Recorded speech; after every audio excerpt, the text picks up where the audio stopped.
घेणी जाता लाज नको म्हणी म्हणसी काही मागा हेची देगा पांडुरंगा तुका म्हणे अंगी शक्ती देई नाचे रंगी म्हणसी काही मागा हेची देगा पांडुरंगा ध्याये श्री विठ्ठलाख्यम समपद कमलं पद्मपत्रायताक्षं गंभीर स्निग्धहासं कटिनिहितकरं नीलमेघावभासं विद्युद्वासोवसानं मणिमयमुकुटं कुण्डलोद्भासिगण्डं मायूरस्रग्विभूषाभयवरसहितं कौस्तुभोद्भासिताङ्गं पाण्डुरङ्गा करू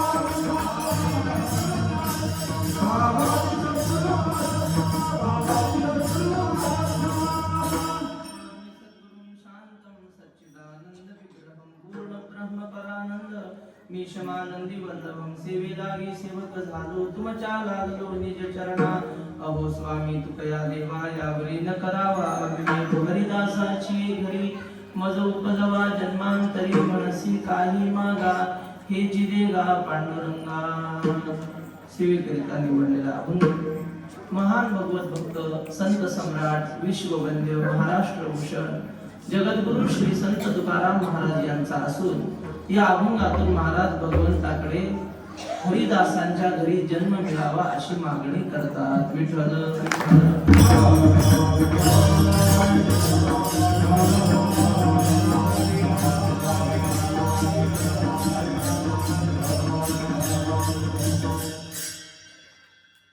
सद्गुरु अनंत कोटी ब्रह्मांड नायक श्री संत गजानन महाराज यांच्या प्रकट दिनाचा कार्यक्रम आणि त्याचबरोबर आमचे ज्येष्ठ गुरुबंधू हरिभक्तीपरायण वसंत महाराज पाटील आणि सौभाग्यवती माधुरीताई या दाम्पत्याला पुत्ररत्न जे प्राप्त झाले त्याचा नामकरण विधी अर्थात बारशाचा उत्सव या दोन कारणाने आजचा एक दिनाचा हा उत्सव आयोजित केलेला आहे.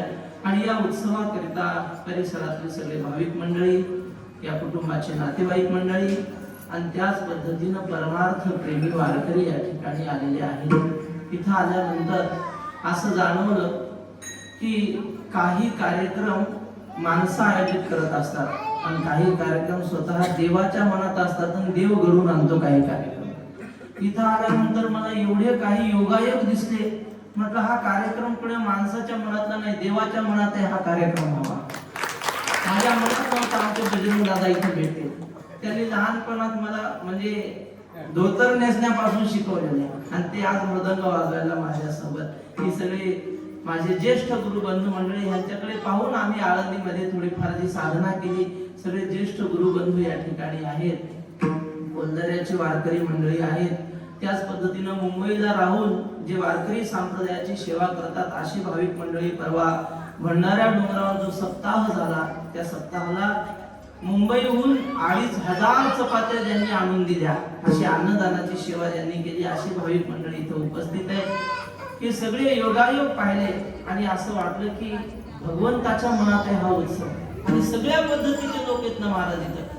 नुसते वारकरी सांप्रदायिक आहेत असं नाही, स्वाध्याय परिवाराचे लोक आहेत जे भगवद्गीतेची आई म्हणून सेवा करणारा स्वाध्याय परिवार या ठिकाणी आहे. त्याचप्रमाणे परमहंस परिव्राजकाचार्य मोहनानंद स्वामी महाराज यांची ज्यांनी सेवा केली, ज्यांनी शेकडो प्रवचन कीर्तन त्यांची ऐकली अशी साधक मंडळी या ठिकाणी आहेत. मला असं वाटलं की एवढे परमार्थिक साधक या ठिकाणी एकत्र आले. संख्या कमी असेल पण त्या त्या क्षेत्रातले हे सगळे अधिकारी आहेत महाराज. म्हटलं ज्या अर्थी एवढे इथं आले त्या अर्थी हा आमच्या वसंत महाराजांनी मिनी कुंभमेळा बसवला इथे. किती महात्मे आहेत बघा ना. त्यांनी सांगितलं आल्या आल्या आम्हाला कपाट उघडून दाखवलं. कपाट भरून पुस्तक आहेत आणि ते म्हणजे नुसते कपाटात नाहीत, हे आमच्या मामाजींच्या डोक्यात आहेत सगळी पुस्तकं. यातलं काही विचारा. एवढा अभ्यास चिंतन करणारी मंडळी आज श्रवणासाठी बसलेली आहेत. तुमच्या समोर काही बोलावं असा माझा मुळीच अधिकार नाही. परंतु ज्ञानोबा ज्याप्रमाणे मला बुद्धी देतील त्याप्रमाणे या अभंगावर थोडंसं चिंतन करणार आहे. आपल्याला वेळ थोडी आहे, त्यानंतर थोडासा 10-15-20 मिनिटांमध्ये नामकरणाचा विधीही होणार आहे. म्हणून अत्यंत मोजक्या वेळात आपल्याला कीर्तन करायचंय. नाथ महाराज म्हणतात की भक्तांचे उत्सव अवश्य केले पाहिजे. आज सद्गुरु गजानन महाराजांचा प्रगट दिन आहे. तो उत्सव आज विदर्भाच्या प्रत्येक गावागावात नाही, प्रत्येक घराघरात आज जणू काही एखादा दिवाळी सारखा सण असावा असा साजरा केला जातो. आज प्रत्येक घरी आनंद उत्सव असतो. प्रत्येक घरी सद्गुरु गजानन महाराजांच्या आवडीचा पदार्थ बनवतात. त्यांना आवडत होतं बेसन भाकरी, त्यांच्या आवडीचा पदार्थ. आणि वारकऱ्याच्या आवडीचं तेच आहे महाराज. वारकऱ्यांना फार पदार्थ आवडत नाही. आमचे श्री गुरु महाराज बाबा सांगतात, ते म्हटले आपण महाराष्ट्राच्या बाहेर जर गेलो, उत्तर प्रदेशात, अयोध्या, मथुरा इकडे गेलो तर तिकडे फार सुंदर पदार्थ खायला मिळतात. बाबा सांगतात मालपुरी सीताराम, माखण मिश्री राधेश्याम आणि पिठलं भाकरी तुकाराम.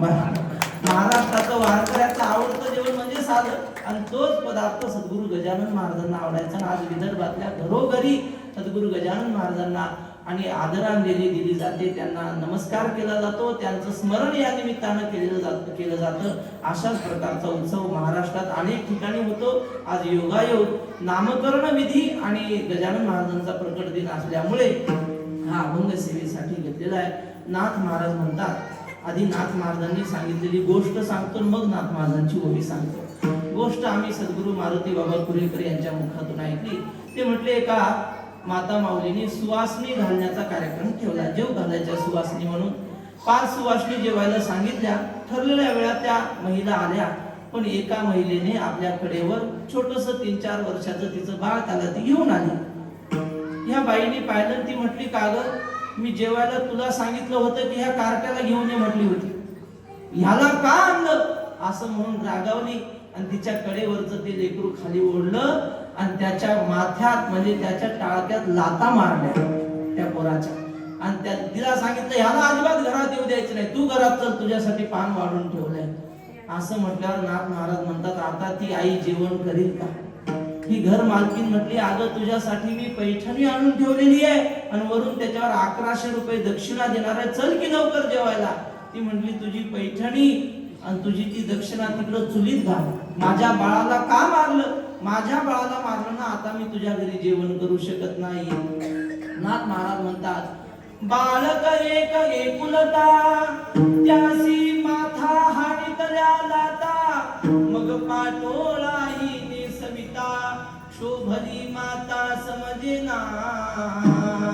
म्हणजे लेकराला मारल्यानंतर आई कधीच प्रसन्न होऊ शकत नाही. उलट आपण जर लेकराचे कोड कौतुक केले तर मग मात्र आईला वेगळं काही द्यायचं काम नाही, आई आपोआप प्रसन्न होते. तसंच आहे म्हटले, आपण भक्तांचं कौतुक केलं की देव आपल्यावर आपोआप प्रसन्न होतो. मायवणी धाल्या धाये, गर्भ आवंतने न राहे, तैसे पूजिता वैष्णव, सुखे संतोषतो देव त्या भक्तांची पूजा न करिता. जो माझी पूजा करी तत्वता, तेने मज हाणितल्या लाता, की तो माझ्या घाता प्रवर्तला. भगवंत म्हणतात, माझ्या भक्तांचे उत्सव न करता जो माझी पूजा करतो ती माझी पूजा होत नाही, मला दगड हाणल्यासारखं दुःख होतं. माझ्या भक्तांचे उत्सव करा. आणि मग सहज मंडूकोपनिषदातला एक मंत्र आठवलेला आपल्याला सांगतो. सहज आठवला. मंडूकोपनिषदात असा मंत्र आहे. ते म्हटले, आपल्याला जर ऐहिक आणि पारलौकिक ऐश्वर्य पाहिजे असेल तर आपण काय करावं? एखाद्या आत्मज्ञानी महात्म्याची पूजा करावी. त्याने आपल्याला ऐहिक संपत्तीही प्राप्त होते, म्हणजे संपत्ती, धन, पैसा सगळं प्राप्त होतं. आणि पारलौकिक ऐश्वर्य म्हणजे मोक्षही आपल्याला प्राप्त होतो. यम यम लोकम मनसा संविभाती, विशुद्ध सत्व कामयते यांश्च कामान, तस्मात् आत्मजं ह्यर्जयेत् भूती कामः. ते म्हटले, ज्यांना भूती म्हणजे ऐश्वर्य पाहिजे असेल त्यांनी एखाद्या आत्मज्ञानी महात्म्याची पूजा करावी. सद्गुरु गजानन महाराज हे आत्मज्ञानी महात्मे होते. आज आपण शब्द कुसुमांनी त्यांची पूजा करत आहोत आणि त्या पूजेच्या द्वारे ते आपल्याला ऐश्वर्यही देतील आणि मोक्षही देतील. विठ्ठल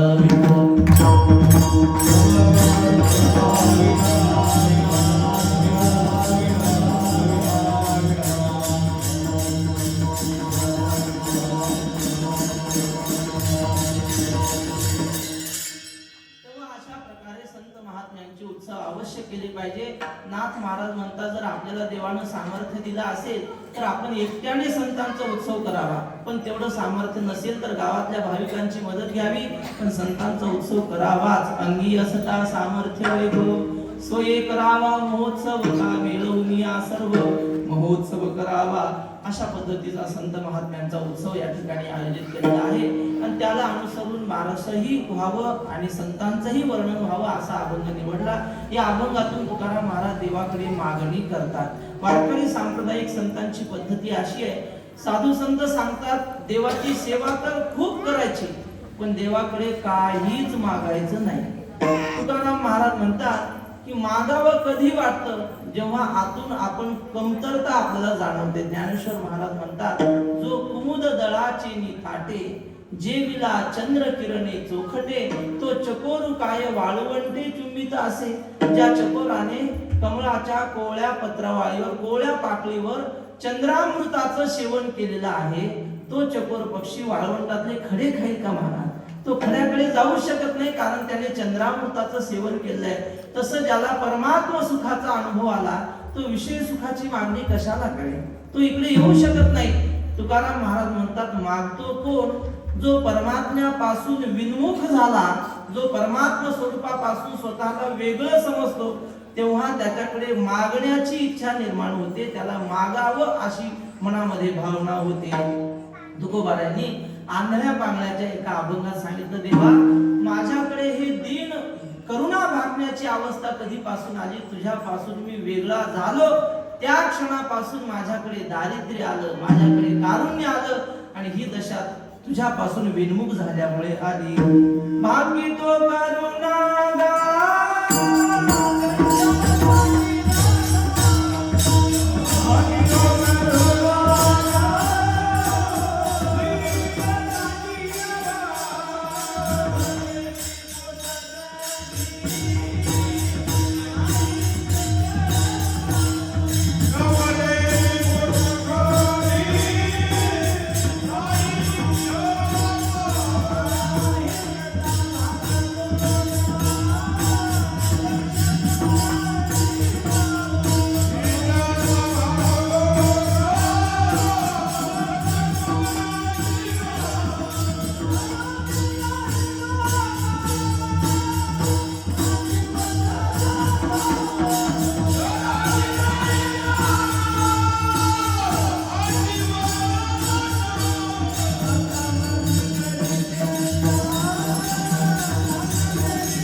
केव्हापासून भाकितो करून आला जैसा सांडीला ठाव.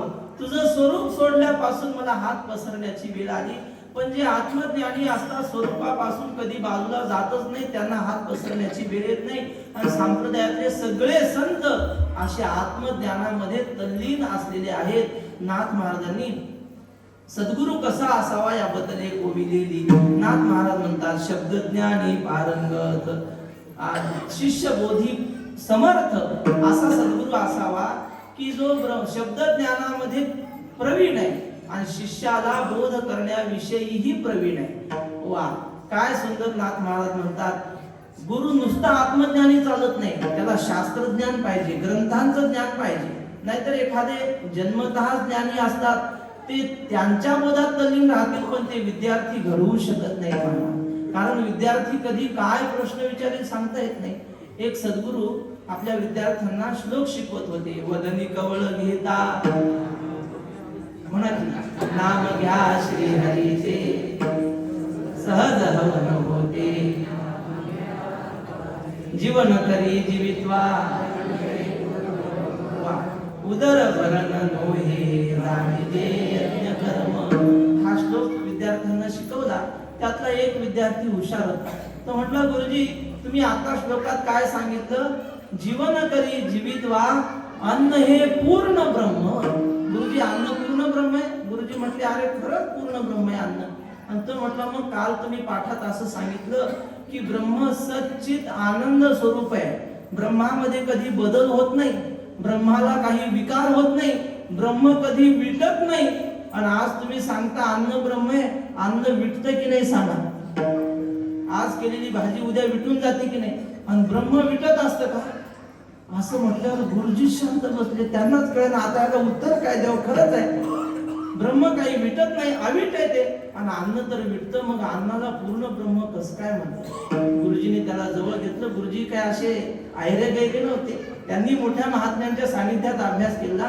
त्याला जवळ घेतलं, त्याची पाठ थोपटली. म्हणले बाळ तू जी शंका घेतली ना ही शंकाच कौतुकास्पद आहे. मी जन्मल्यापासून हा श्लोक म्हणतो पण ही शंका माझ्या मनात आली नाही, तुझ्या मनात आली. तू विद्यार्थी शोभतोस. विद्यार्थी कोणाला म्हणतात, ज्याच्या मनात शंका येते तोच खरा विद्यार्थी. नाही तर काही सांगितलं की हो महाराज तुम्ही सांगता ते खरं आहे असं म्हणणारा विद्यार्थी नसतो. वैकुंठवासी शंकर महाराज खंडारकर सांगायचे. ते म्हटले एक ब्रह्मज्ञानी महात्मा खूप अध्ययन केलं, काशीला गावाकडे आला. त्याला वाटलं आपण शिकलेलं कुणाला तरी शिकवावं. जर शिकवलं नाही तसाच माणूस मेला तर तो ब्रह्म राक्षस होतो. कुणाला तरी शिकवलं पाहिजे. म्हणून गावातल्या एका पोराला बोलवून त्याला शिकवू लागले वेदांत. त्याला सांगितलं पहिल्यांदा वेदांताचा अधिकारी कोण, ज्या पुरुषाने या जन्मी किंवा पूर्वजन्मी निष्काम कर्म व उपासना करून अंतःकरणातील मल व विक्षेप हे दोन दोष निवृत्त केलेले आहेत. केवळ आत्मस्वरूपाचे आवरण ज्याच्या चित्तात आहे त्या आवरण निवृत्ती करता जो साधन चतुष्टय युक्त आहे तो वेदांताचा अधिकारी समजावा. तर म्हटलं हो महाराज तुम्ही सांगता ते खरं आहे. त्यातलं अक्षरही समजलं नव्हतं पण हो म्हणायचा. काही सांगितलं की हो महाराज. त्या गुरुजीला वाटलं हा खरंच ऐकतो का नुसती नंदी बैलासारखी मान डोलवतो, बघू तरी. आणि मग गुरुजी म्हटले बा तुला एक प्रसंग घडलेला सांगतो. काय झालं, वाऱ्याची झुळूक आली, लहानशी वाऱ्याची झुळूक. आणि त्या वाऱ्याच्या झुळुकीने हिमालय पर्वत दुभंगला. तर म्हटलं हो महाराज तुम्ही सांगता ते खरं आहे. आणि मग म्हटले त्या हिमालयातून दोन माश्या निघाल्या आणि त्या उडत उडत मंचरला आल्या. तर म्हटलं हो महाराज तुम्ही सांगता ते खरं आहे. आणि मग मोठ्या किराणा दुकानात गेल्या. एका एका माशीनं 5-5 किलो वजनाची गुळाची ढेप आपल्या तोंडामध्ये उचलली. तर म्हटलं हो महाराज तुम्ही सांगता ते खरं आहे. आणि पुन्हा त्या माश्या तेवढा 5-5 किलो गुळ घेऊन हिमालयात गेल्या. तर म्हटलं हो महाराज तुम्ही सांगता ते खरं आहे. महाराज म्हटले तू मूर्ख आहे का रे. तर म्हटलं हो महाराज तुम्ही सांगता ते खरं आहे. महाराज म्हटले अरे रे तुझ्यासारख्या अनधिकारी मूर्खाला मी वेदांत सांगायला बसलो, मला वाटतं मीच महामूर्ख आहे. तर म्हटलं हो महाराज तुम्ही सांगता ते अगदी खरं आहे. अनधिकाऱ्याला वेदांत सांगू नये. ज्याला शंकाच येत नाही त्याला काय शास्त्र शिकवायचं महाराज. पण या विद्यार्थ्याने छोट्याशाने पण शंका विचारली, महाराज अन्न हे पूर्ण ब्रह्म कसं असू शकतं. मग गुरुजींनी उत्तर दिलं बाळ त्याचं उत्तर असं आहे. कधी कधी शास्त्र गौणी वृत्तीने एखाद्या वस्तूचं नाव ठेवतं. गौणी वृत्ती म्हणजे आपल्या गावामध्ये जर एखादा धाडशी माणूस असला तर लोक म्हणतात हा आमच्या गावचा वाघ आहे. वाघ आहे म्हणजे त्याला 4 पाय आहेत का, त्याला नख आहेत का, त्याला तसं काही नाही, सुळे नख नाही. आणि मग त्याला वाघ का म्हणतात तर वाघाच्या ठिकाणची शूरता आणि क्रूरता हे 2 गुण त्याच्या ठिकाणी असल्यामुळे त्याला वाघ म्हणतात. तसं म्हटले परब्रह्माच्या ठिकाणी जे विशेष गुण आहेत ते विशेष गुण अन्नाच्या ठिकाणी आहेत. जिही यज्ञ सिद्धी जाये परेशा तोषु होये ते हे सामान्य अन्न न होये म्हणूनिया. ज्ञानेश्वर महाराज म्हणतात कुठलाच यज्ञ अन्नदानाशिवाय पूर्ण होऊ शकत नाही. खूप मोठी महापूजा घातली, खूप मोठा सोहळा ठेवला आणि त्या सोहळ्यात जर अन्नदानच केलं नाही तर तो यज्ञ होऊ शकत नाही. अन्न जर नाही खाल्लं तर मनुष्य प्राणी कुठलाच जीव जिवंत राहू शकत नाही. अशा प्रकारचे विशेष गुण परब्रह्मा इतके मोठे व्यापक गुण अन्नाच्या ठिकाणी असल्यामुळे अन्नाला परब्रह्म म्हटलं. असो कशासाठी हे सगळं सांगत होतो तर जिज्ञासा ही विद्यार्थ्याच्या जीवनातली अत्यंत महत्वाची गोष्ट आहे.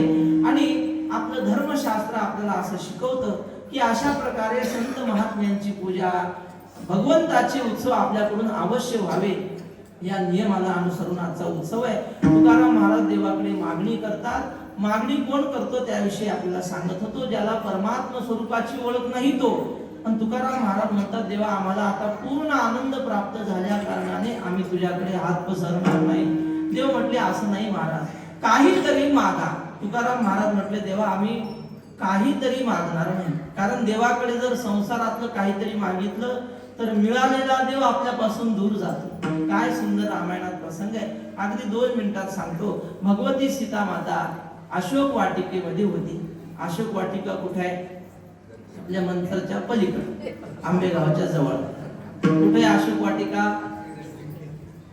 श्रीलंकेत. बर, लंकेमध्ये आहे. आणि तिथं अशोक वाटिका म्हणजे रावणाच्या तावडीत असताना सीता माता मनात विचार करत होती की मी काय अपराध केला असेल म्हणून हे दुःख माझ्या वाट्याला आलं. मला माझ्या पतीचा वियोग झाला, मला एवढं राक्षसांच्या तावडीत का सापडावं लागलं.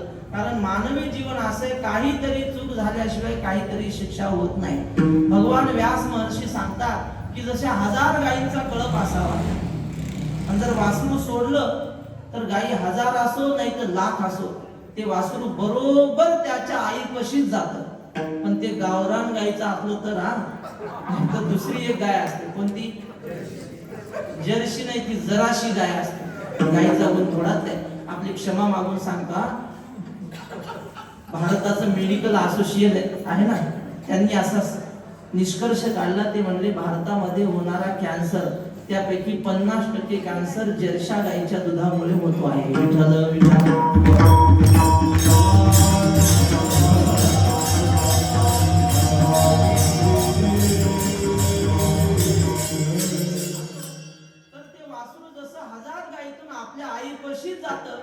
व्यास महर्षी म्हणतात आपण केलेलं पाप, आपण केलेलं कर्म, जगाची लोकसंख्या किती वाढू द्या, ते बरोबर आपल्याच माथ्यावर येऊन बसतं. यथा धेनु सहस्रेषु वत्सम विंदती मातरम तथा पूर्वकृतम कर्म करतारम अनुगच्छती. आपल्यालाच ते कर्म भोगावं लागतं. म्हणून सीता माता विचार करत होती की मी काय अपराध केला असेल म्हणून मला हे दुःख पदरात पडलंय. आणि मग सीतेच्या लक्षात आलं. सीता त्या त्रिजट्या राक्षसीला सांगू लागली, त्रिजटे माझ्याकडून एक गुन्हा घडला. कोणता गुन्हा? मी माझ्या पतीकडे हात पसरला, मागणी केली म्हणून मला ही अवस्था आली. काय मागितलं होतं सीतेनं? सीतेनं नुसतं हरिण नाही, सोन्याचं हरिण मागितलं होतं. सीता म्हटली मी ते हरिण मागितलं नसतं तर आज मला हे दुःख पदरात पडलं नसतं. म्हणून सीता माता म्हणते बाई, जगातल्या सगळ्या स्त्रियांना मी सांगते की मी केलेली चूक तुम्ही करू नका. म्हणजे मी सांगत नाही, ते सीता जाणे तुम्ही जाणे, आम्हाला काही घेणं नाही. तुम्हाला फोटो वाटत असेल तर रामायण उघडून पहा.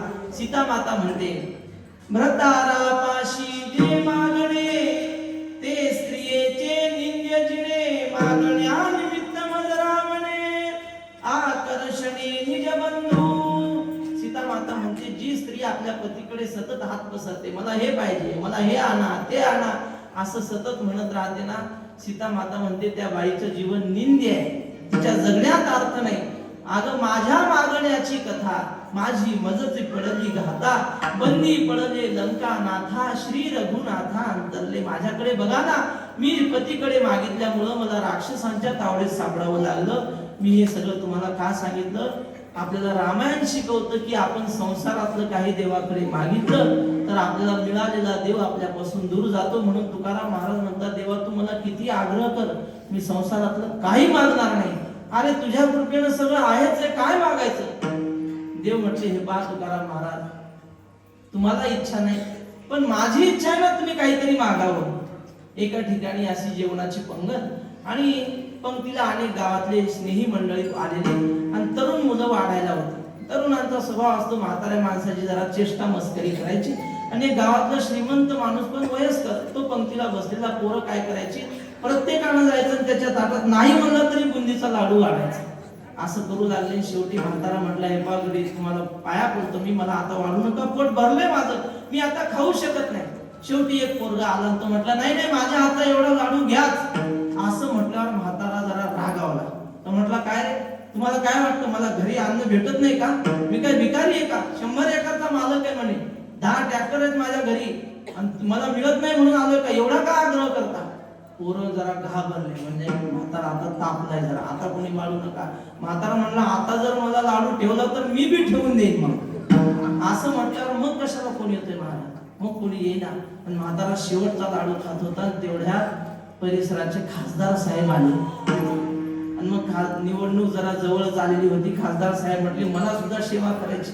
कशासाठी? सेवेसाठी नाही, फोटो काढायसाठी, पुन्हा कॅलेंडरवर टाकायला. मग ते साहेब म्हटले मी वाढतो थोडं. आणि मग साहेबाला काय देतील वाढायला? मीठ वाढायला देतील का?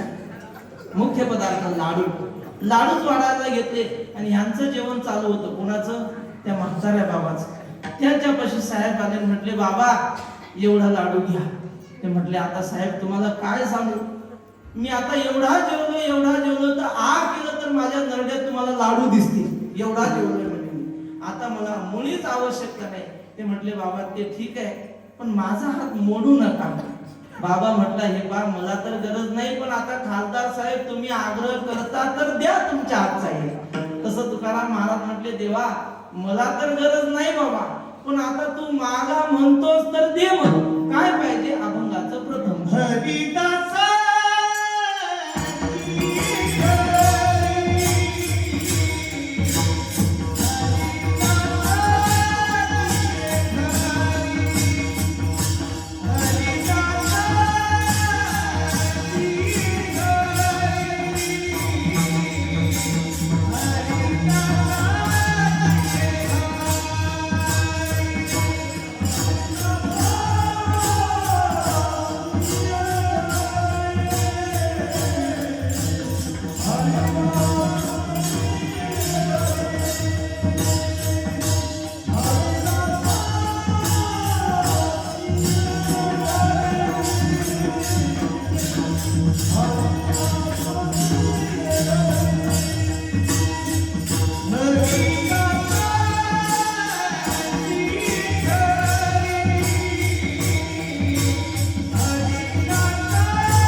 आग्रहपूर्वक मागितलं हेच दे. काय पाहिजे मला? हरिदासाची घरी मज उपजवा जन्मांतरी देवा, मला पुन्हा पुन्हा जन्म दे आणि तो हरिदासाच्या घरी दे. तुकाराम महाराजांचे शब्द आहेत. तुकाराम महाराजांचा एक एक शब्द म्हणजे अति महत्वाचा आहे. तुकाराम महाराज असं म्हटले नाही की मला माणूस म्हणूनच जन्म दे, असं म्हटले नाही. काय म्हटले? तुकाराम महाराज म्हणले फक्त जन्म दे, मग कुत्र्याचा असला तरी चालेल.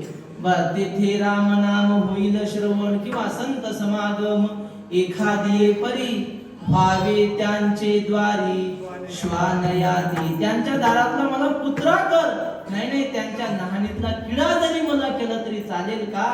तेथे राम नाम होईल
जन्माला घाल म्हणतो. तर तेथे राम नाम होईल श्रवण.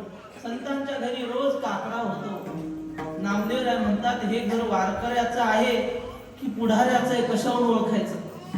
घराच्या बांधणुकीवरून ओळखता येतं का हे घर कुणाचं आहे? नाही ओळखता येत. नामदेव रायांनी लक्षण सांगितलं वारकऱ्याचं घर कोणतं. म्हणले ज्या घरात रोज टाळाचा आवाज येतो समजावं हे घर वारकऱ्याचं नाही.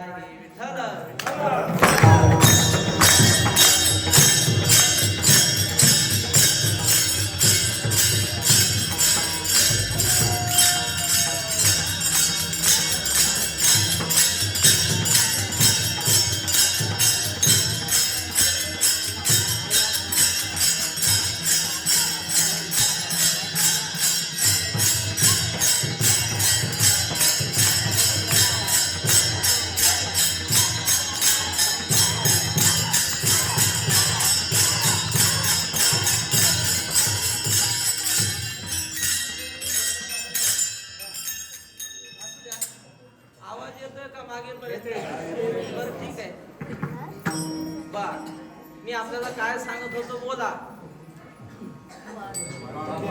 हा टाळाचा आवाज येतोय ना? वारकऱ्याच्या घरी टाळाचा आवाज येतो. नामदेव राय म्हणतात वैष्णवा घरी सर्व काळ सदा झणझणती टाळ. वारकऱ्याच्या घरी रोज टाळ वाजतो, म्हणजे सकाळी काकण्याला आणि संध्याकाळी हरिपाठाला. आता थोडं जरा जड वाक्य बोलतो. आमचे वैकुंठवासी निवृत्ती महाराज वक्ते ते असं म्हणायचे. ते म्हटले वारकऱ्यांनी सकाळचा काकडा, सकाळचा म्हणजे पहाटेचा काकडा आणि संध्याकाळचा हरिपाठ केलाच पाहिजे. आणि ते म्हटले अशाच कीर्तनकाराला तारीख द्यायची, तर सकाळी काकडा करतो संध्याकाळी हरिपाठ करतो. आता ते ठरव त्यांच्या कीर्तनात शिव्या आणि ओव्या तेवढ्याच असायच्या. ते जरा शिवी देऊन बोलायचे. ते म्हटले त्याला कीर्तन द्यायचं नाही जो काकडा करत नाही त्याला. असो तर वारकऱ्याच्या घरी रोज टाळ वाजणार, वारकऱ्याच्या घरी भजन होणार. आणखी वारकऱ्याच्या घरी नाथ महाराज नामदेव राय म्हणतात वैसावयासी कांबळा द्वारी तुळशी रंगमाळा, द्वारी तुळशी रंगमाळा, वैष्णवा घरी सर्व काळ सदा झणझणती टाळ. वारकऱ्याच्या दारामध्ये तुळशी असते आणि रंगमाळा म्हणजे रांगोळी असते. जुन्या काळामध्ये अंगणामधला सडा आणि रांगोळी ही ज्या दिवशी दारात असेल समजायचं घरात सगळं व्यवस्थित चाललेलं आहे.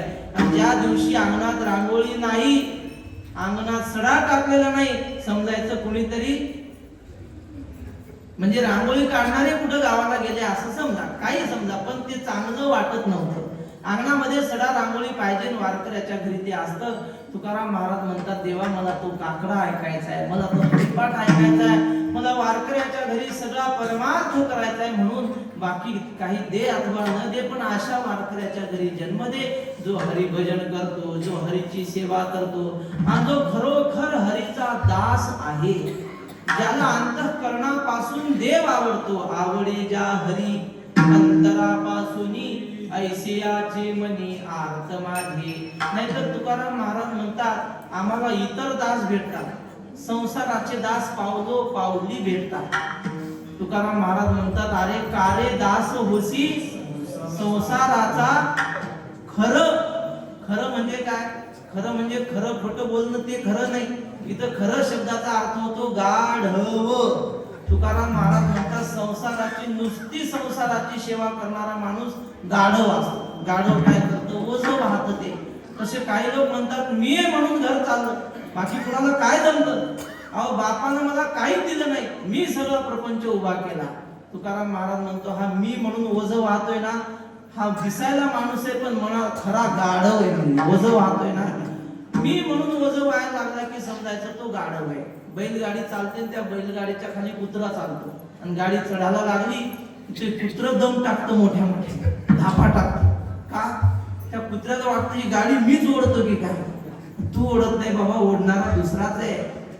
तसंच आहे आपल्याला जर वाटत असेल मी म्हणून घर चाललं, मी नसती तर, मी नसतो तर याचं काही बरं झालं नसतं असं वाटत असेल तर समजायचं आपण गाढव आहोत. तुकाराम महाराज म्हणतात, संसाराचे दास ते खरं आहे बा. किंवा बाईलेचा दास पितरासी उदास. काही लोक संसाराचे म्हणजे अंबिकेचे दास असतात. अंबिका म्हणजे आता समजून घ्या, अभंगात शब्द आहे बाईलेचा दास, म्हणजे पत्नीची सेवा करतात. काय ज्ञानोबारांनी लिहिलंय, माऊली म्हणतात, चित्त आराधी स्त्रियेचे तिये जे छंदे नाचे आणि माकड गारुडी याचे जैसे होय. जसा एखादा भक्त सतत विचार करतो माझ्या देवाला काय आवडेल, आणि जी आवड असते देवाची ती दुरून का असेना पण घेऊन देवाच्या समोर आणून ठेवतो, तसा हा सतत विचार करतो आता तिला काय हवं असेल, तिला काय आवडेल, काही कुठाने करतो पण ती वस्तू तिच्या पुढे आणून ठेवणार. चित्त आराधी स्त्रियेचे. ज्ञानोबाराय म्हणतात, माकड गारुडियाचे जैसे होय. गारुड्याचं माकड जसं त्याच्या छडीच्या तालावर नाचतं, इशाऱ्यावर नाचतं, तसा हा तिच्या इशाऱ्यावर नाचतो. आई बापाची सेवा करत नाही. दोघं पती पत्नी बगीच्यात फिरायला गेले आणि एका माणसाने माकड आणलं होतं खेळायला बगीच्यात, आणि ते माकडाच्या चाळे पाहण्यासाठी लोक उभे राहिले, त्यात ही दोघं. तेव्हा तो म्हटला, कागद असं एखादं माकड आपल्या घरी पाहिजे. ती म्हटली, कशाला? नाही आपलं मनोरंजन करायला चांगलं आहे. ती म्हटली, हे कशाला घ्यायचं, आधीच एक आहेच की आपल्या घरी. म्हणजे तुम्ही समजून घ्या, कोण आहे माकड ते? हे म्हणणारच, कारण ते म्हटले तुमच्यात आणि त्याच्यात फरक काय? तो त्या मास्तरच्या छडीच्या इशाऱ्यावर नाचतो, तुम्ही आमच्या इशाऱ्यावर नाचता, दुसरं काय? तुकाराम महाराज म्हणतात, देवा हे संसाराचं दास्यत्व करणारे आम्हाला खूप भेटतात, त्यांची मला संगती नको, मला हरीची सेवा करणाऱ्याची, हरीचं दास्यत्व करणाऱ्याची संगती पाहिजे, आणि त्यांच्या घरी मला जन्म दे. हरिदासांची घरी मज उपजवा जन्मांतरी. देवा पुन्हा पुन्हा तू मला आग्रह करतोस, म्हणशी काही मागा, मग देवा हेच दे, दुसरं मला काही नको. बर, आणखी तुकाराम महाराज म्हणतात, देवा हे पहा, जेव्हा जेव्हा संत येतील, माणसाचा स्वभाव असा आहे, माणसाला संसार करायची लाज वाटत नाही, गुटखा खायची लाज वाटत नाही, बर वाईट व्यसन करायची लाज वाटत नाही, डीजेच्या समोर नाचायची लाज वाटत नाही, आणि हरिपाठात टाळ घेऊन म्हटलं की ते म्हणतात नाही नाही ते आम्हाला नाही जमत. विना घ्या की ते म्हणतात, आणखी 500 रुपये देणगी जास्त घ्या, पण ते विना घ्यायचं सांगतात. का? लाज वाटते. गळ्यात टाळ घालायची, गळ्यात माळ घालायची लाज वाटते. लोक म्हणतात, महाराज पंढरपूरून एक माळ आणा, पण माळ कशी आणा? बारीक आणा, गळ्यात आहे की नाही ती दिसली नाही पाहिजे. एवढी लाज वाटत असेल तर घालतोच कशाला बाबा? परमार्थ करण्याची फार लाज वाटते. तुकाराम महाराज म्हणतात, हे पहा मंडळी, मी देवाचा निरोप घेऊन आलोय, मी काय माझ्या मनाचं सांगत नाही. मला भगवान पांडुरंगाने सांगितलं की जा आणि या पृथ्वीवरच्या सगळ्या लोकांना सांगा की माझा निरोप आहे तुम्हाला, अंतःकरणात परमार्थ करण्याविषयीची लाज राहू देऊ नका. देवाच्या निरोपे पिटी तोडा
डांगोरा लाजे नका थारा देऊ कोणी. तुकाराम महाराज म्हणतात परमार्थ करण्याची लाज मुळीच वाटू देऊ नये. तुकाराम महाराजांनी देवाकडे प्रार्थना केली, देवा कधी एखादे संत महात्मे आले की माझ्या मनात अशी इच्छा होते, अशी भावना होते की मी त्यांच्या पाया पडू की नको, त्यांच्या पाया पडण्याची मला लाज वाटते. आणि देवा माझी एक तुझ्यापाशी फार नम्र विनंती आहे की जेव्हा जेव्हा संत माझ्या समोर येतील किंवा मी संतांच्या जवळ जाईल तेव्हा माझ्या अंतःकरणात त्यांच्या पाया पडण्याविषयी थोडी लाज माझ्या मनात जी उत्पन्न होते ती होता कामा नये, असं महाराज अभंगाच्या 3ऱ्या चरणात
काय होतं. ज्ञानेश्वर महाराजांनी साधा आपल्याला शास्त्राचा प्रकार सांगितला. ते म्हटले बा एखादा ब्राह्मण मनुष्य आहे आणि नुसता जातीने ब्राह्मण नाही तर तो षडकर्म करणारा आहे, म्हणजे स्नान संध्या शास्त्रानुसार आपलं जीवन जगणारा असा ब्राह्मण. पहाटे 3 वाजता उठतो, गंगेचं स्नान करतो आणि सगळे त्याचे उपचार दिवसभर चालतात, नित्यनेम करण्यातच त्याचा पूर्ण दिवस जातो. असा ब्राह्मण किती पुण्य होत असेल. एकदा देवाचं नाव घेतलं तर ज्ञानेश्वर महाराज म्हणतात किती पुण्य होतं, त्या पुण्याची मोजणी करता येत नाही. हरिमुखे म्हणा, हरिमुखे म्हणा, पुढं काय पुण्याची गणना कोण करी, कोणाला पुण्य मोजता येईल. आणि हा तर दिवसभर नामस्मरण करतो, त्याचं किती पुण्य होत असेल. असा एखादा ब्राह्मण त्याने आगाध पुण्य केले दिवसभर. आणि एखादा साधा माणूस बिचारा गरीब शेतात काम करणारा हीन जातीत जन्माला आलेला तो संध्याकाळी त्याने जावं आणि त्या ब्राह्मणाचं नुसतं पायावर डोकं ठेवून दर्शन घ्यावं. काय होईल त्याने. ज्ञानेश्वर महाराज म्हणतात त्याने पहाटे 3 वाजल्यापासून संध्याकाळपर्यंत जेवढं पुण्य केलं तेवढं पुण्य या पाया पडणाराला मिळतं. काहीच करायचं काम नाही. किती वेळ लागला पाया पडायला, अर्धा तासच लागला की नाही. पाया पडायला किती तास लागले, तास कशाला, डोकं ठेवायला 1 क्षण पुरे झाला. पण त्याने दिवसभर 18 तास केलेलं पुण्य एका क्षणात याला मिळतं. ज्ञानोबा म्हणतात द्विज षटकर्मे करी, ऐकताय ना, द्विज षटकर्मे करी शूद्र तया ते नमस्कारी की दोही सही सरोभरी निपजे यागू. म्हणजे याने दिवसभर केलेलं पुण्य त्याला तसंच राहतं, पण तेवढं पुण्य तेवढंच्या तेवढं यालाही प्राप्त होतं. दोघांचं पुण्य सारखं होतं. म्हणजे पाया पडण्यात केवढा मोठा लाभ आहे. म्हणून वैकुंठवासी वक्ते महाराज म्हणायचे पाया पडणाराचा फायदा आहे की पाया पडून घेणाराचा फायदा आहे. सांगा कोणाचा फायदा आहे. पाया पडणाराचा फायदा आहे. म्हणून आपण पाया पडायला कधीच लाजायचं काम नाही. तुकाराम महाराज लोक म्हणायचे, महाराज काय तुमचं कीर्तन हो, अहो तुम्ही बोलायला लागले की रात्र कशी निघून जाते समजत नाही. पण आमच्या कीर्तनाला पहिली चाल झाल्यापासून जे जांभळ्या सुरू होतात, असं वाटतंय की कीर्तन कधी म्हणजे सोडूनच द्यावं, करूच नाही अशी परिस्थिती. लोकांना लगेच जांभळ्या येतात आणि तुमचं रात्रभर कीर्तन झालं तरी लोक उठत नाही जागेवर. काय तुम्ही अशी साधना केली म्हणून एवढं तुमचं कीर्तन गोड होत आहे. तुकाराम महाराज म्हटले, गड्या माझ्याकडे भांडवल आहे. लोकांना वाटलं भांडवल म्हणजे कुणाच्या तरी टिपणाच्या वया सापडल्या असतील ह्याने. म्हटलं तसं भांडवल नाही, पाया पडावे हे माझे भांडवल. तुकाराम महाराज म्हणतात, मी काही नाही, फक्त पाया पडतो. जे जे भेटे भूत ते ते मानिजे भगवंत, हा भक्ती योग निश्चित जाण माझा. ज्ञानोबारायांच्या जीवनातला छोटासा प्रसंग सांगतो आणि मग आपल्या सेवेच्या पूर्णविरामाकडे आपण वळू. ज्ञानोबाराय तीर्थयात्रेला निघाले. एकटे ज्ञानोबाराय नाही, त्या काळातले सगळे संत, नामदेवराय आणि ज्ञानेश्वर महाराज अशीच निघाले हाताला हात धरून. आणि मग नामदेवरायांच्या सोबत कोण कोण होतं मी तुम्हाला फक्त नाव घेऊन सांगतो. तुम्ही नाव मोजा, मी नाव घेतो. निवृत्ती ज्ञानदेव, सोपान मुक्ताबाई, चांग बोधला, शेख मोहम्मद, गोरा कुमार, सावता माळी, नरहरी सोनार, जनाबाई, सखूबाई. किती झाले? तुम्ही मोजलेत नाही काय? जाऊ द्या सोबत. तुम्ही असं लक्षात ठेवत नाही म्हणून तर आमचं बरं चालू. असे अनेक संत ज्ञानोबारायांच्या सोबत तीर्थयात्रेला निघाले. माऊलींनी स्वतः तीर्थयात्रा केली, मग लोकांना सांगितलं. माऊली म्हणतात, तीर्थयात्रा का करावी? अहो जोपर्यंत आपले कान चांगले आहेत तोपर्यंत ऐकण्यासारखं जेवढं असेल तेवढं ऐकून घ्यावं. माऊली म्हणतात, दृष्टी जव आहे तव पहावे ते तुले पाहे, मुखत्वा आधी वाचावा हे सुभाषिते, हात होती कळे हे पुढील मोठके कळे, तव करू निघाली सकळे दानादिके. डोळे जोपर्यंत चांगले जगामध्ये पाहण्यासारखं जेवढं असेल ते सगळं पाहून घ्यावं. काय काय पाहण्यासारखं आहे? सगळे जेवढे पिक्चर रिलीज झालेले असतील एकही ठेवायचं नाही, सगळे पाहून टाकायचे. असं म्हणायचंय का माऊलींना? ते नाही महाराज. ते पिक्चर पाहिल्यावर आपल्याला काही मिळणार नाही, सिरियल पाहिल्यावर काही मिळणार नाही. काय असतं सिरियल मध्ये? आपल्या घरातलं रियल, तिकडे सिरियल, पण दुसरं काय? नावं बदलून असतात. तिथं सासू सुनाची भांडणं, इथं सासू सुनाची भांडणं. तिथं पाहिलं तर डोळे वाया जातील. पाहायचं काय? तर साधू संतांनी आपल्यासाठी अमृतवाणी लिहून ठेवली. महाराज ज्ञानेश्वरी असेल, तुकोबारायांची गाथा असेल, आयुष्यात एकदा तरी हे ग्रंथ आपल्या डोळ्याखालून गेले पाहिजे. डोळे जोपर्यंत चांगले हे सगळं करावं. पाय जोपर्यंत चांगले आहेत तोपर्यंत तीर्थयात्रा करून घ्यावी. पंढरपूरची पायीवारी तुकाराम महाराज म्हणतात, एकदा तरी करू शकतो की नाही आपण? अहो वारकरी दरवर्षी जातात महिना महिना. आपल्याला जीवनातून एकदा, मग महिला असो नाही तर पुरुष असो. आपल्या समोर हे बाबा बसले. या बाबांनी नर्मदेच्या 2 परिक्रमा पायी केल्या. नर्मदेची परिक्रमा तुम्ही हातवर करा तसं समजणार नाही. हे बघा, या बाबांनी कीर्तन झाल्यावर भेटा त्यांना. गृहस्थी माणसाने 3-3 महिने घर सोडणं सोपी गोष्ट नाही महाराज. आमचे गुरुजी सांगतात, अनेक घाट असतात रस्त्याने. म्हणजे नर्मदेचे सांगत नाही मी, आपले मुंबईला जाताना घाट आहे की नाही? लोणावळ्याचा घाट आहे, पुन्हा इकडं अलीकडे कोणता घाट आहे? माळशेज घाट आहे. अवघड असतं घाट पार करणं. चढणंही अवघड, उतरणंही अवघड. ते जाऊ द्या, आपल्या देवीचा घाट आहे इथं. सोपं आहे का? हात मोकळे सोडून चालवल्यावर मरावं लागेल ना. घाट उतरणंही सोपं नाही, चढणंही सोपं नाही. ते म्हटले, पण हे अवघड जरी घाट असले तरी काळजीपूर्वक आपण गाडी चालवली तर पार करू शकू. पण एक घाट असा आहे म्हटले, तो घाट चढणं सोपी गोष्ट नाही. आणि त्या घाटाचं नाव आहे उमरा घाट. उमरा घाट पुण्यात जिल्ह्यात आहे. तुम्हाला माहित नाही, तुमच्या घरी उमरा नावाचा घाट. तो घाट ओलांडणं सोपी गोष्ट नाही महाराज. ज्याच्या अंतःकरणात वैराग्य असेल तोच उमरा ओलांडून वारीला जाऊ शकतो. तोच उमरा घाट ओलांडून नर्मदेच्या परिक्रमेला जाऊ शकतो. तोच माणूस ज्याच्या अंतःकरणात वैराग्य असेल तोच उमरा ओलांडून कीर्तनाला येऊ शकतो. नाही तर गावात कीर्तन असतं पण तो उमरा अडवतो त्याला. नाही जायचं नाही घराच्या बाहेर. त्यांना म्हटलं चला की पंढरपूरला. ते म्हणतात, देवानं बोलवल्यावर आम्ही येऊ. आमचे गुरुजी म्हणतात, देव काय तुझ्या बापाचा नोकर आहे का म्हणजे तुला बोलवाय? देव बोलवत नसतो, देव एकदाच बोलवतो. कधी? देवाचं आमंत्रण एकदाच असतं, असं मधी देव बोलवत नाही. आपल्या मनात वाटलं पाहिजे मी पंढरपूरला जावं. एक वैकुंठवासी रंगनाथ गुरुजी परभणीकरांचं वाक्य सांगतो. वैकुंठवासी गुरुजी असं म्हणायचे, ते म्हटले आपण माणसाच्या जन्माला आलो ना, मग आयुष्यात एकदा तरी पंढरपूरची पायीवारी झालीच पाहिजे आणि एकदा तरी ज्ञानेश्वरीचं पारायण झालंच पाहिजे. आणि ह्या दोन गोष्टी न करता जर एखादा माणूस मेला तर गुरुजी म्हणायचे माणूस मेला असं म्हणायचं नाही, गाढव मेलं म्हणायचं.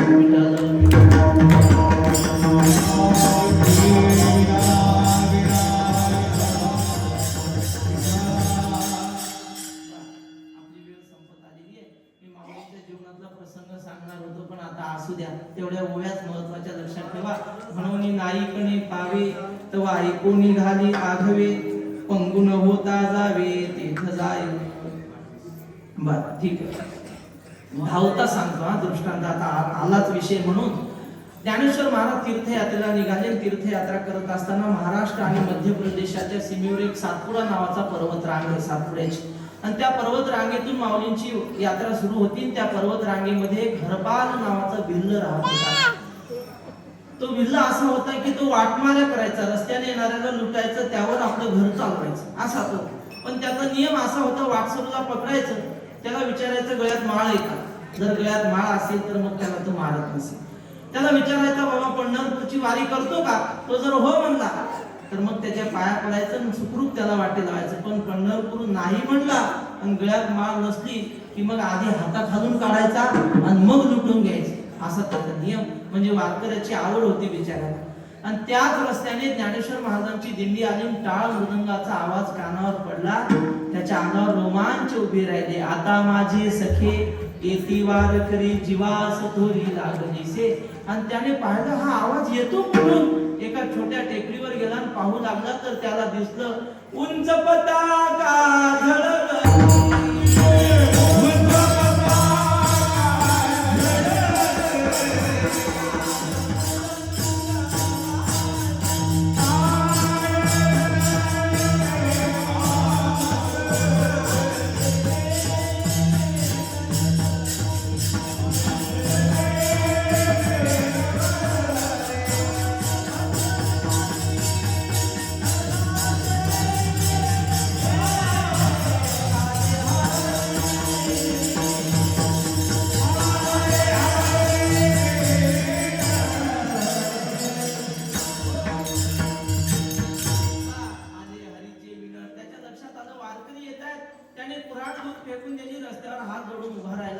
आणि वारकऱ्यांची वाट पाहू लागला. ज्ञानोबाऱ्यांची दिंडी आल्याबरोबर त्याने माऊलींच्या पायावर साष्टांग दंडवत घातला आणि विनंती केली की महाराज आज तुमच्या सगळ्या वारकऱ्यांची मुक्कामाची व्यवस्था माझ्या घरी करा, मी सगळी व्यवस्था करतो आपली.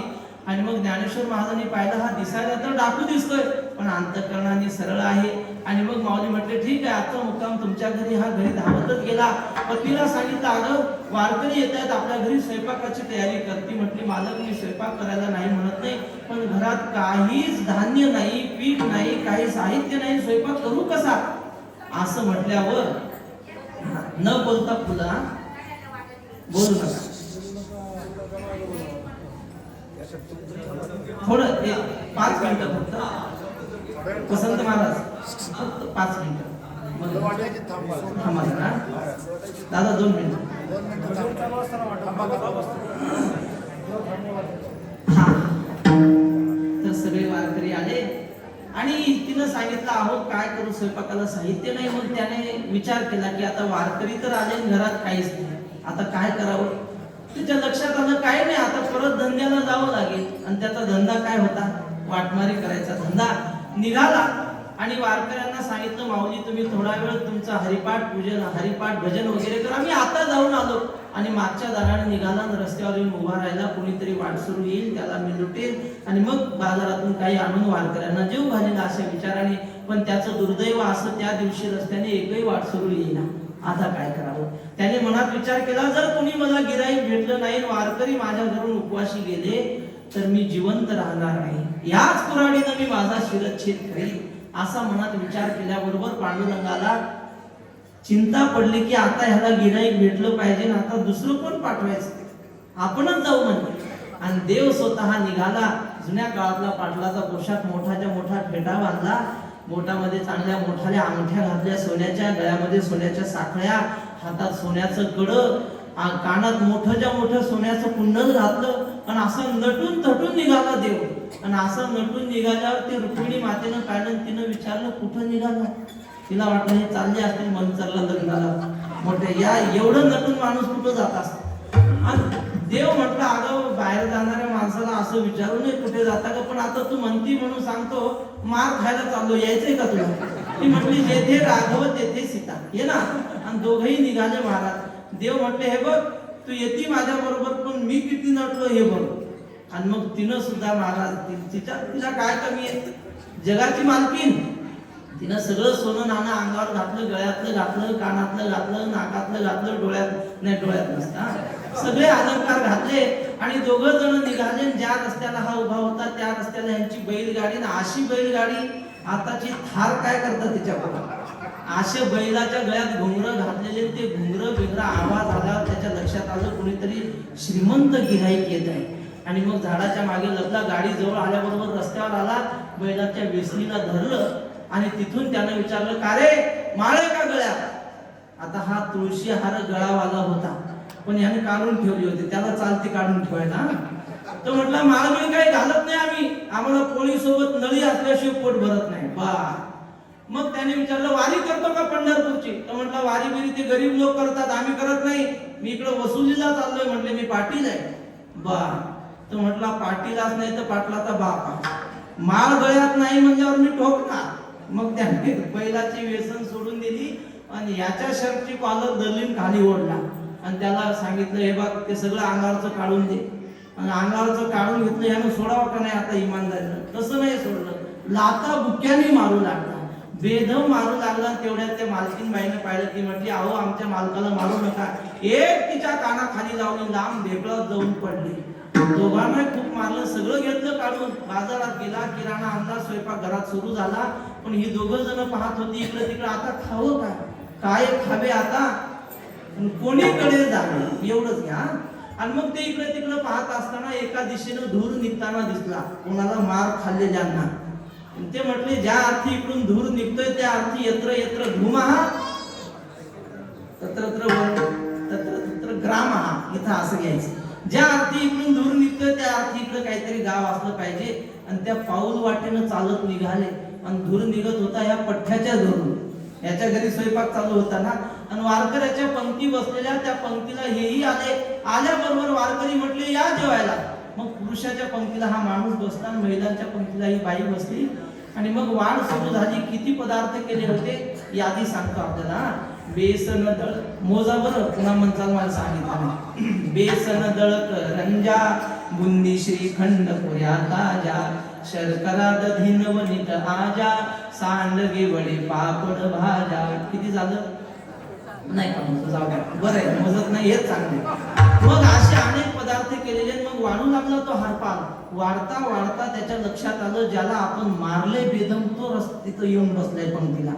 हरपाल त्याच्या कानापाशी गेला आणि त्याला सांगितलं हे बघ मी मारलं हे जर कोणाला सांगितलं इथं तर आतापर्यंत मुका मार दिला होता. जेवण झाल्यावर मग आता हे शेवटचं गोड जेवण समजा तुमचं शेवटचं. तो म्हटला बाबा मला 2 तास खाऊ दे, कुणाला सांगणार नाही. आणि सगळे पदार्थ वाढून झाल्यावर सावता महाराजांनी त्याच्याकडे पाहिलं तर त्यांना जरा चेहरा ओळखीचा वाटला. सावता महाराज म्हटले माऊली या माणसाला कुठंतरी पाहिल्यासारखं वाटतंय. माऊली म्हटले अहो पाहिला असेल कुठंतरी, आपण एवढे गाव फिरलो कुठंतरी भेट झाली असेल. ते म्हटले तसं नाही, फार जवळचं नातं वाटतं पण नाव लक्षात येत नाही. मग ज्ञानेश्वर महाराज म्हटले एवढं सावता महाराज जर आपल्याला सांगतात तर बघू कोण आहे. माऊलीने जरा बारीक तीक्ष्ण नजरेनं पाहिलं तर माऊलीला खाना पुन्हा पटल्या. माऊलीच्या लक्षात आला हा वाटसरू नाही, हा भिकारी नाही, हा संन्यासी नाही, कोण आहे योगी या दुर्लभ योगी या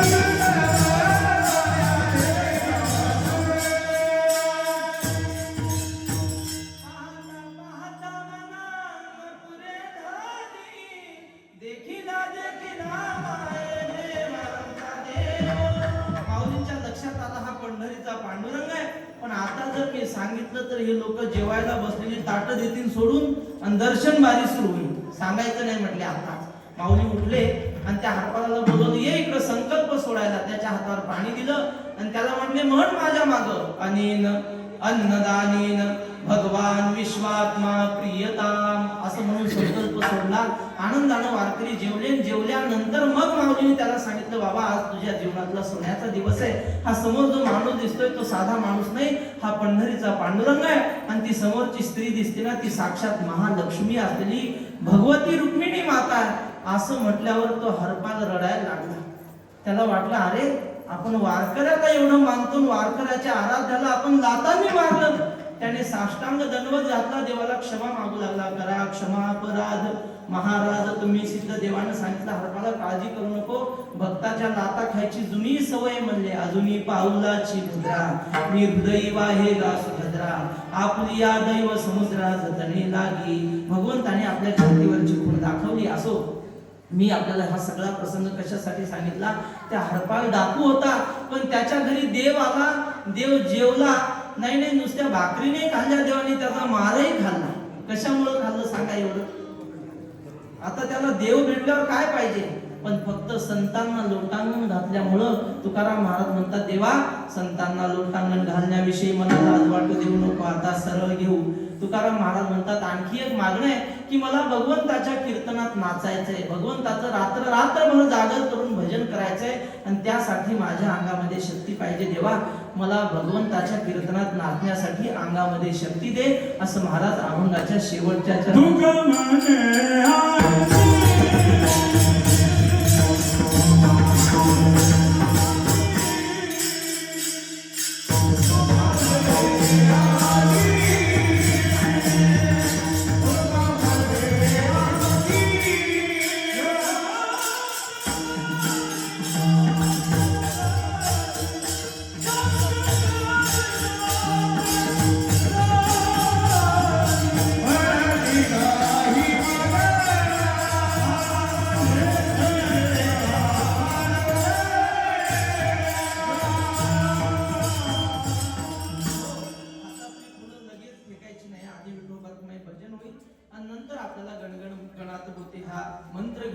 पुष्पवृष्टी करायची.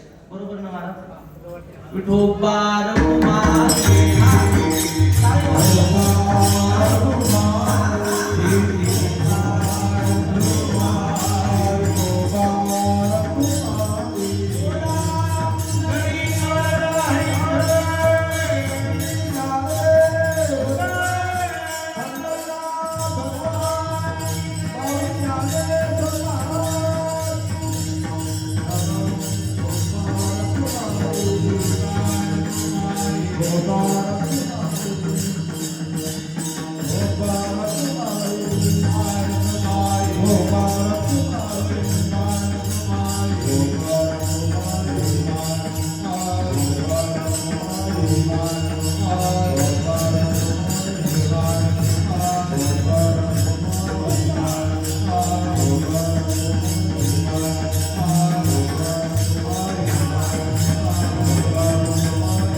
ज्ञानेश्वर महाराज म्हणतात, माळ्यानं बगीच्याला किती पाणी घालू द्या आणि किती खत घालू द्या, त्या बगीच्यातल्या झाडांना फळ कधी येतात? इकडे पहा, एक मिनिट काय सांगत होतो मी? जी बन करू झाडे शिंपी जीवी साठे, पाडून जन्मे काढी आटी परी फळेसी तैची भेटी, जै वसंत पावे.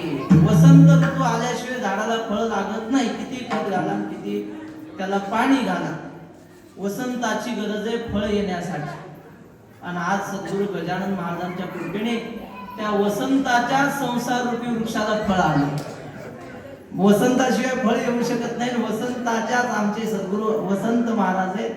त्यांना आम्ही वसंत महाराज पाटील म्हणतो. आणि त्यांच्या संसार रूपी वृक्षाला आलेलं फळ आहे आणि त्या फळाचा नामकरण विधी आहे त्या सुपुत्राचा. महाराज असं म्हणतात, याला आम्ही हरिभक्त करणार आहोत. विठ्ठल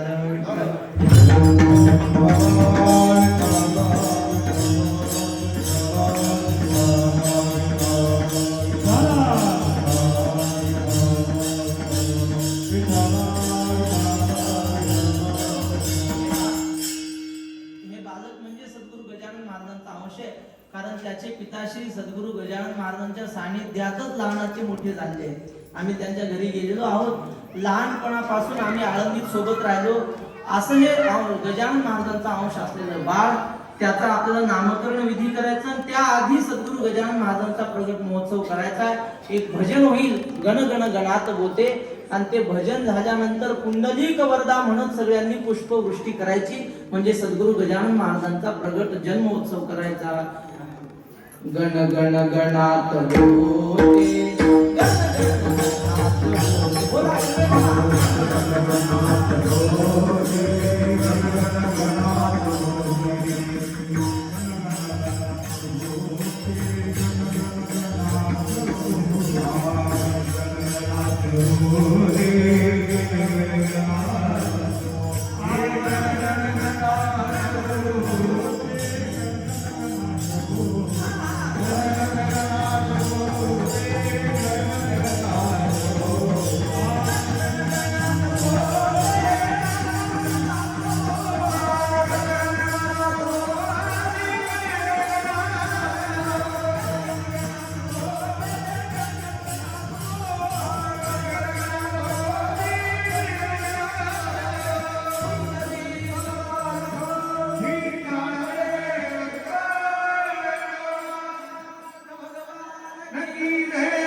सानिध्यामध्ये या बाळाच्या आई वडिलांच्या द्वारे नामकरण विधी झाल्याने मुलाचं नाव सामवेद ठेवले. सामवेद कशाला म्हणतात? भगवंताचे गुण जो गातो, भगवंताचं स्वराने जो आळवतो त्याला सामवेद म्हणतात. आणि हा बाळ सुद्धा आता आळवतोय. त्याला ज्या पद्धतीने आळवता येईल त्याप्रमाणे तो देवाला आळवतोय. आपल्या मुखातून स्वर काढतो, त्याला सामवेद म्हणतात. त्याच्या नावाचा विधी झालेला आहे. रामकृष्ण आहे.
परमार्थ आपण अगदी 5 मिनिटांमध्ये या ठिकाणी